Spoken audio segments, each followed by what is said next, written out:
Wife aku dia tak suka robot macam ni. Kat situ kan ada hospital besar sekali dengan klinik. Assalamualaikum guys. Hari ni 3 hari bulan 2. Nak jab, buat jab suntikan apa tak tahu. Untuk check up setahun sebenarnya. Tapi sambil tu dia kena suntik juga. Jadinya kita orang sekarang ni nak pergi klinik kesihatan. Cuaca cerah, terang benderang, memang nice. Rasanya dah seminggu lebih lah, 2 minggu lebih lah tak hujan kat JB ni. Okay, kalau ikutkan Yusof ni check up dekat KK tau. Jadi tahun lepas dia orang buat renovation. Jadi macam mana pun Yusof terpaksa check up dekat klinik kesihatan Sultan Ismail. Kat situ kan ada hospital besar sekali dengan klinik kesihatan kan. Jadi tahun ni bulan 2 ni baru dia orang open untuk pergi ke KK balik. So kita nak tengok apa renovation yang dia buat tu. Adakah sesuatu yang baru? Sistematik? Kita tengok apa jadi. Kalau ikutkan puasa lagi 2 minggu betul? Lagi 2 minggu. So sebenarnya kita orang tengah plan nak cari bazar sekitar JB ni. Nak tengok, nak jalan, tengok apa ada kat situ kan. Jadi itulah, tunggu je lah. Berhenti tengah jalan ke apa? KK baru, mana? Ni lah kanan ni lah. Oh tajam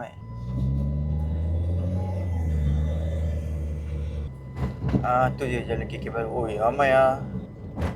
Bentang baru, tokong baik. Tu dia KK baru. Oh tu ramai ke? Parking yang susah sikit lah. Cari parking. Mana lah parking? Sebab orang Oh parking. Sekejap abang pusing depan. Abang cari parking. Okay, dah sampai KK. So inilah. KK tu macam sama je, tapi mungkin dia cat je kot. Sebenarnya dia macam refurbish, cat balik lah. Sebab tengok macam sama. Tak ada apa yang baru. Ada jual-jual. Wow.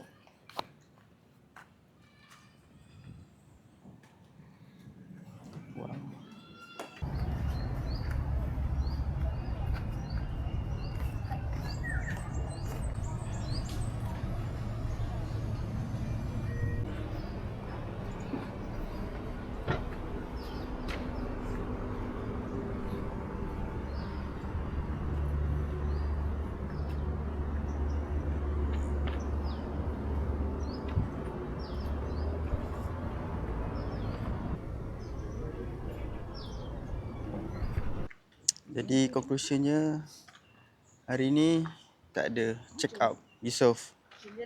Sebab semalam hari Ahad Deepavali. Ahad Deepavali, so cuti. Isnin kan cuti juga Johor ni. Jadinya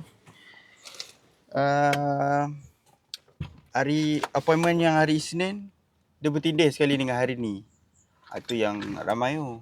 Jadi doktor pun diorang punya staff tak cukup. bukan patient ramai sangat. So tak boleh nak buat apa lah. Check up dekat klinik tak ada. So ke rumah lah kita. Mungkin nak cari koleko sikit lah makan kudap-kudap sebelum balik rumah. Ni kedai dia tepi jalan je.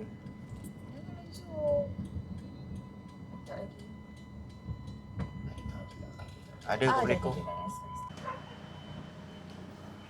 Jom kedai dia.